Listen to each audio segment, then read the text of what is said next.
The Ardent Union had always believed that their world was safe. Their planets were rich, their cities bright, and their fleets strong. But safety, they learned, was only an illusion. One morning, the horizon of the capital world of Arendor turned red as the Vakar swarm came. The sky filled with strange shapes, dark and pulsating, moving like living shadows. The cities of Arendor could not withstand them. Buildings collapsed under acid fire. Streets cracked and rivers of molten metal ran through the ruins. People ran in every direction screaming, trying to find shelter, but the swarm seemed to know their every move. In the Ardent Capital's main council hall, panic was everywhere. Leaders shouted over each other, making decisions impossible. One of the youngest council members, a woman named Leora, tried to calm everyone. Her voice was small but firm. "We need to send a message. If anyone in the galaxy can help us, we must reach them now." A man named Kalen, older and exhausted, shook his head. "There is no one left. The galaxy has ignored our warnings for decades. No one comes when we call." But Leora refused to give up. She activated the hall's communication array. Her fingers moved quickly over the controls. She sent a single message, simple but urgent, to every system within reach. "To any who hear us, we beg for aid. The Vakar swarm destroys all. Please come quickly." The message traveled light years, bouncing from relay stations and ancient satellites. Finally, somewhere in a small, quiet system, the transmission arrived at a listening post on Luna, the human colony orbiting the old Earth. Lieutenant Aaron Blake, a man of calm but steady nerves, saw the message appear on his monitor. He watched the alien cities burning, the people running, the desperate fear in their voices. He replayed it several times. He was not moved by pity. That was not human. He was moved by the challenge. Humans had always faced danger, whether in wars on Earth or survival on far-off colonies. Danger was something humans measured, something they met with strength, planning, and courage. Aaron saw the fear, but also the call for action. The galaxy might have ignored the Ardent, but humans never ignored a cry for help. He immediately forwarded the message to the United Earth Defense Council. Within hours, emergency channels were alive with chatter. By morning, a council meeting took place in orbit above New Geneva, where representatives of Earth's nations had gathered. The chamber was quiet at first, everyone listening to the recording of the Ardent's plea. General Amanda Pierce, a woman known for her leadership and fearlessness, was the first to speak. "We cannot ignore this. Entire worlds will fall if we do nothing. The Vakar swarm does not stop. We are the only ones who can answer this call." Other members disagreed. A few argued that humanity owed nothing to other species. "This is not our fight," one representative said. "Let the Ardent face their fate. We survived our own wars. We do not need to risk our people for strangers." Another voice spoke quietly. "Even if we go, can we win? The Vakar is unlike anything we have faced. They destroy everything they touch." Pierce's eyes did not leave the hologram of Arendor. "We have survived worse. We have lived on planets that were almost dead, trained our soldiers to endure storms, radiation, predators. We are not weak. If we answer this call, we show the galaxy what humanity truly is. Not weak, not afraid, but capable of facing any danger." After long debate, the council voted. The decision was narrow, but it passed. Humanity would respond. It was not charity that moved them, nor honor, nor fame. It was human instinct. Humans never ignored a call for help. The preparations began immediately. Ships were pulled from reserve fleets, refitted for combat. Weapon systems were checked and rechecked. Engineers worked tirelessly to improve engines, shields, and weapons. The Deathworlders, humans who had been trained and bred to survive the harshest planets in the Terran system, were called first. They had endured deserts of acid rain, frozen wastelands, and volcano-covered lands. They had survived storms that could tear cities apart. If anyone could fight the Vakar, it was them. Among them was Sergeant Laura King. She had grown up on Titan in a colony where survival was more important than comfort. She had lost friends, learned to fight and endure, and never feared danger the way ordinary humans might. When she heard the call to help the Ardent, she volunteered immediately. Others followed. Within days, the fleet had thousands of Deathworlders ready to deploy. Captain Aaron Blake was given command of the first strike group. He studied the Vakar data carefully. The swarm had a hive structure. They were fast, adaptive, and aggressive. They did not reason, they destroyed. But humans had something the Vakar had never faced: strategy, patience, and the ability to endure anything. The fleet finally departed Luna. Billions watched from Earth, Mars, and other colonies as the human ships accelerated into the void. The message from humanity was simple. Hold on. Help is coming.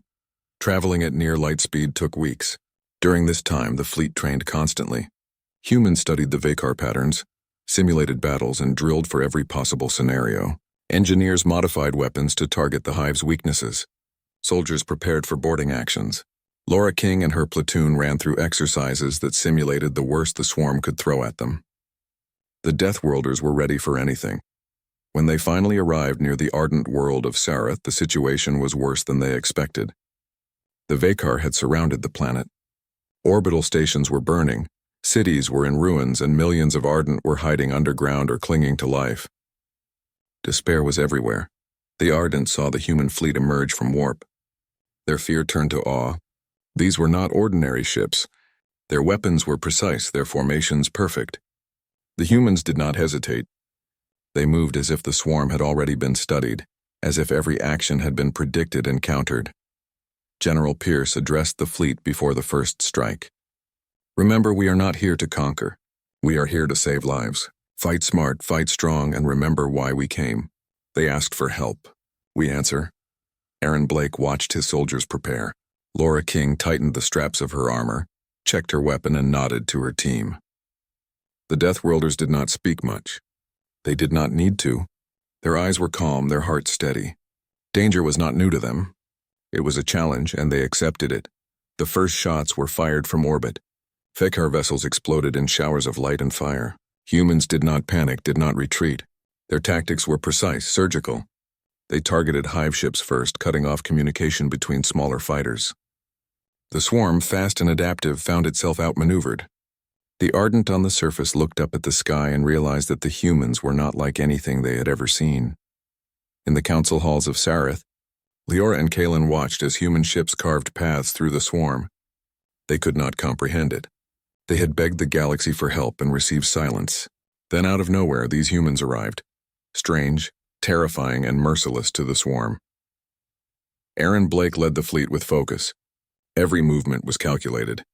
His soldiers on the ground followed his lead without question. The first human strike units landed in the ruined cities. They moved quickly, clearing the Vakar from critical points. They did not waste time. They did not hesitate. Each step was precise, each action deadly. The Ardent could only stare. Humans were not like any species they had encountered. They fought not with fear but with control, patience, and raw courage. Even when a Vakar ship exploded nearby, the humans continued. They did not falter. As night fell over Sarath, the first signs of hope appeared. The swarm was retreating from some areas. Civilians dared to emerge, looking at the strange saviors who had come across the stars. Laura King helped a family out of the ruins. They tried to thank her, but she only nodded. She had done what any human would do. Danger did not make her hesitate. It never had. Aaron Blake watched the planet below from his ship. His face was calm, but inside he felt the weight of what they had begun. Humanity had returned to the galaxy in a way no one expected. They were not heroes or saints. They were humans, and humans did not leave others to die when they could help. As the first part of the battle ended, the Ardent slowly understood something new. The humans were not just fighters. They were forces of nature. They had answered a call that no one else would. They had crossed light years, faced unimaginable danger, and refused to retreat. The message the Ardent had sent into the void had been simple. The answer had been human, and it was coming with fire. The human fleet moved steadily through space, cutting across the black emptiness with purpose. Stars passed by like sparks in the distance, but no light could match the glow of determination inside each human crew. Lieutenant Aaron Blake watched the monitors on the bridge of the lead ship. Every screen showed readings of the Vakar swarm ahead. Their movements were chaotic but deadly. Every time the swarm attacked, it destroyed everything in its path. Still, the humans did not flinch. On the ground, Sergeant Laura King checked her equipment for the third time. Her platoon was ready. They had trained for this moment for years. Every weapon was calibrated, every pack organized, every soldier prepared for the unexpected. The Ardent civilians might not understand what they were about to witness, but Laura had no doubt. Humans would fight like no one else. Captain Blake gathered his officers. We don't have the numbers the swarm has. They outnumber us 5-1. But they do not have our strategy, our patience, or our will. We will strike carefully, hit hard, and protect the Ardent as best we can. Understood? Yes, sir, the officers said in unison. Their voices were calm, almost cold, but filled with determination. The first strike was in orbit. Vekar ships moved like living shadows, their surfaces shimmering with strange energy. They released waves of smaller fighters, swarms of attack drones that dove toward the human ships with sharp claws and energy weapons. The human fleet waited. They had studied the swarm's patterns for weeks. They knew when to act. Aaron Blake gave the order. Fire on my mark. Target the hive ships first. Precision, not panic. The human weapons fired in unison. Plasma beams tore through the swarm's ships. Explosions lit the darkness like fireworks. Smaller fighters scattered in confusion. The swarm had never faced an enemy who could predict its moves so accurately. Below, on the surface of Sareth, the Ardent watched the human ships in awe. For decades, they had begged the galaxy for help and received silence. Now these strangers from the stars were fighting for them, and their skill was frightening. The humans moved as if they were part of the storm, not separate from it. Laura King and her platoon were dropped near one of the cities that had been mostly destroyed. The streets were cracked, buildings reduced to rubble, smoke rising in thick clouds. The Vekar were everywhere. They moved quickly, almost like shadows, attacking anything that moved. Laura gave her orders calmly. Move forward. Watch each street. Cover each other. Do not hesitate. Her soldiers obeyed without question. They moved with practiced precision, clearing streets, rescuing trapped Ardent civilians, and setting charges to destroy the Vekar hives. They did not pause to feel fear. They could not. Fear slowed humans, and humans did not stop when others needed them. One of the platoon members, a young soldier named Eric, spotted a Vekar behemoth heading toward a cluster of survivors. It was massive, its claws tearing through walls, acid dripping from its body. He froze for a moment, but Laura's voice cut through the smoke. Eric! Now! He fired a plasma grenade, but it bounced off the creature's shell. Laura quickly moved, sprinting toward the behemoth. She leapt onto its back, climbing as the creature roared. With careful aim, she planted an explosive on its carapace and jumped away just as it detonated. The Vekar crashed into the street, smoke and fire rising in a cloud. The Ardent civilians could not comprehend what they had just seen. These humans were not soldiers. They were something else, something that could walk through fire and not be burned. Meanwhile, Aaron Blake coordinated the fleet from orbit. Smaller human ships formed a shield around the planet, intercepting incoming Vekar drones. Larger vessels attacked hive ships, aiming for the weak points the humans had studied for months. The swarm's attacks were fierce, but every strike from the humans hit with deadly accuracy. The Ardent leaders on the planet's council tried to understand what they were seeing. Leora spoke in disbelief. How can a single species fight like this? How can they face such numbers and survive? Kalen shook his head, silent for a moment. I have no words.